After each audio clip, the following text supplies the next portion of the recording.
క్షేత్రస్థాయిలో బూత్ లెవెల్లో పార్టీ కార్యకర్తలు ఎవరైతే పార్టిసిపేట్ చేస్తారో ఎన్నికల్లో వాళ్ళకు సంబంధించినంత వరకు వాళ్ళని ఎంపిక చేసి కమిటీలు ఫామ్ చేయడం కోసం ఏ రకంగా ప్రొసీడ్ కావాలని నిర్ణయించుకోవడానికి ఒక క్షేత్రస్థాయిలో మండల స్థాయి నాయకులతో కార్యకర్తలతో సమావేశం ఇక్కడ ఏర్పాటు చేసుకున్నాం. ఎన్నికలకు ముందు జరగబోయే ఆఖరు సమావేశం డైరెక్ట్ క్షేత్రస్థాయిలో పాల్గొనే వాళ్ళకి సంబంధించింది కాబట్టి గౌరవ ముఖ్యమంత్రి గారు కూడా జగన్మోహన్ రెడ్డి గారు ఈ సమావేశంలో భాగంగా ఎమ్మెల్యేలు అలాగే శాసనసభ సమన్వయకర్తలు కొత్తగా నియమించిన వాళ్ళు ముందు నుంచి ఉన్నవాళ్ళు అందరూ కూడా అటెండ్ అవుతారు. అందువల్ల ముఖ్యమంత్రి జగన్మోహన్ రెడ్డి గారు కూడా వాళ్ళని ఉద్దేశించి సందేశం ఇస్తారు. ఎన్నికల్లో క్షేత్రస్థాయిలో ఎంత అప్రమత్తంగా ఉండాలి, అలాగే ఎక్కడ ఎలాంటి అవకతవకలకు ఎవరూ పాల్పడకుండా ప్రత్యర్థులు ఎలా చూసుకోవాలి, ప్రజల్లో మమేకమై ఇంతకాలం చేస్తూ వచ్చిన పనిని మరింతగా ప్రజల్లోకి తీసుకెళ్ళి వాళ్ళ ఆశీస్సులు ఎట్లా కోరాలి అని సందేశం కూడా రేపు ఇస్తారు, దిశానిర్దేశం చేస్తారు. మిగిలిన అన్నిట్లాగే అభ్యర్థుల ఎంపిక దగ్గర నుంచి అలాగే గడప గడప కార్యక్రమం రెండేళ్ల క్రితం 2.5 సంవత్సరాల క్రితం మొదలుపెట్టినప్పటి నుంచి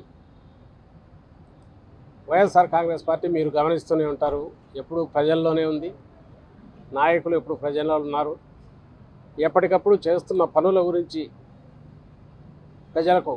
ప్రజలను చైతన్యవంతం చేయడం, ప్రభుత్వం చేస్తున్న పనులను మంచి పథకాలను ఇంప్లిమెంట్ చేస్తున్న పథకాలను గురించి చైతన్యవంతం చేయడం, అలాగే ప్రజల ఆకాంక్షలు అవసరాలు ఏమంటే వాటికి తెలుసుకొని వాటికి తీర్చే ప్రయత్నం 4.5 ఏళ్ళుగా చేస్తోంది. ఎన్నికల దగ్గర వస్తున్న కొద్దీ అందరికంటే ముందుగా ఒక గట్టి టీం, రేపు పోటీలో దిగే టీంను ఏర్పాటు చేసుకునే ప్రక్రియ కూడా మొదలుపెట్టాం. ఇప్పటికే చాలా కాన్స్టిట్యున్సీలు కూడా పూర్తవుతుంది. అందులో భాగంగానే కమిటీలు అన్నీ ఫామ్ అయ్యాయి. ఇప్పుడు తాజాగా బూత్ కమిటీలు కూడా తయారయ్యాయి. అయితే వాటిలో ఇంకా కొంత నింపాల్సినవి, అలాగే సమర్థంగా పనిచేయగల బూత్ కమిటీ మెంబర్లను ఎంపిక చేయడం, దానికి సంబంధించి ఒక ఓరియంటేషన్ ఇచ్చే ప్రక్రియ రేపు జరుగుతుంది.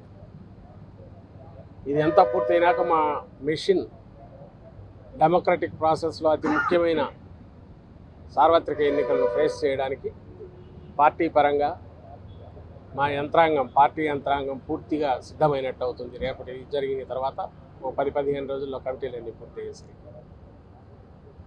సో పూర్తి ఆత్మవిశ్వాసంతో ఈ 5 ఏళ్ళు ప్రజలకు చేసిన మంచిని ఎక్స్ప్లెయిన్ చేస్తూ, ప్రజలు మనస్ఫూర్తిగా లేదా వాళ్ళ మనసుకు నచ్చినట్టు ఓటు వేసుకునే రకంగా వాళ్ళకు అవసరమైన వెసులుబాటు కల్పిస్తూ, అందులో కూడా హ్యాండ్ హోల్డింగ్ చేస్తూ ఒక నిఖార్సైన ప్రజాస్వామిక రాజకీయ పార్టీ ఎట్లా పనిచేయాలనో చేసే ప్రక్రియలో భాగంగా ఎన్నికలకు ముందు మేము జరగబోయే రేపు క్షేత్రస్థాయి సమావేశం ఇదే ఆఖరిది అవుతుంది. కాబట్టి దీనికి ఆ మేరకు అంత ప్రాధాన్యత కూడా ఉందనే విషయం గమనించాల్సిందిగా కోరుతున్నాను. Thank you. మా అభ్యర్థులను ఎంపిక చేస్తున్నప్పుడు ఓహో అది అయిపోయింది ఇది అయిపోయింది ఇంకా అయిపోయింది అని అన్నారు. అప్పుడే మేము చెప్పాము, మీది మొదలవుతుంది చూడండి, మా దగ్గర మేము ఏదైతే చేస్తున్నామో అందులో ఎవరైనా అసంతృప్తి వాళ్ళని పిలుస్తున్నాం, మాట్లాడుతున్నాం.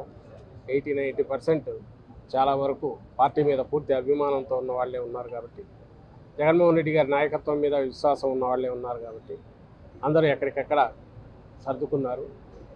వాళ్ళు మొదలయ్యాక ఎట్లుంటుందో చూడమన్నాం. ఎందుకంటే ఒక పార్టీ కాదు, అతుకుల బంతలాగా వేరే వాళ్ళు కూడా అకామిడేట్ చేయాలి, జనసేన అకామిడేట్ చేయాలి.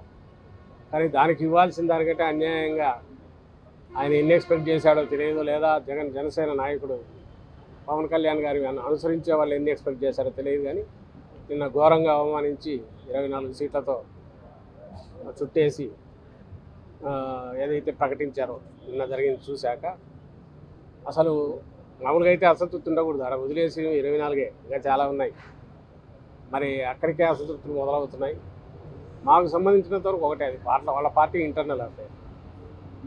ఎక్కడైతే అక్కడ నుంచి ఇప్పటికే చాలామంది అడుగుతున్నారు, అసంతృప్తితో ఉన్న వాళ్ళు వస్తామంటున్నారు, వాళ్ళు వస్తారని మధ్యలో పీరియడ్స్లో వస్తున్నాయంటున్నారు. కానీ మా నాయకుడి విధానం ఒకటే, జగన్మోహన్ రెడ్డి గారు కంపాటబిలిటీ ఉండి ఎక్కడైతే అవకాశం ఉండి వాళ్ళ వల్ల వచ్చిన వాళ్ళ వల్ల పార్టీకి ఉపయోగం ఉండి అలాగే వాళ్ళ రికార్డు కూడా బాగానే ఉంటాయి కన్సిడర్ చేయొచ్చు. కానీ ఏదో గంపగుత్తగా వస్తున్నారు కాబట్టినే వాళ్ళందరినీ తెచ్చుకొని ఇక్కడ అనవసరమైన పార్టీకి బరువు, ఎన్నికల ముందు దానివల్ల వచ్చే తలనొప్పులు ఉంటాయి కాబట్టి పెద్ద అంతగా దాని పట్ల మాకు ఆసక్తి లేదు. అయితే ఆ జరుగుతున్న అంతర్గత కుమ్ములాటల్లో అవి ఏదైతే వాళ్ళు ముందు నుంచి ఎక్స్పెక్ట్ చేసేట్టు జరుగుతున్నాయో వాటి వల్ల వాళ్ళు పడుతున్న ఇబ్బందులు చూస్తే పోను పోను వాళ్ళకు ఇంకా మరింత అది పెరగబోతుంది. కాబట్టి అది చూసిన తర్వాత సహజంగానే మాకు ఇంట్రెస్టింగ్, ఆసక్తికరంగానే ఉంది.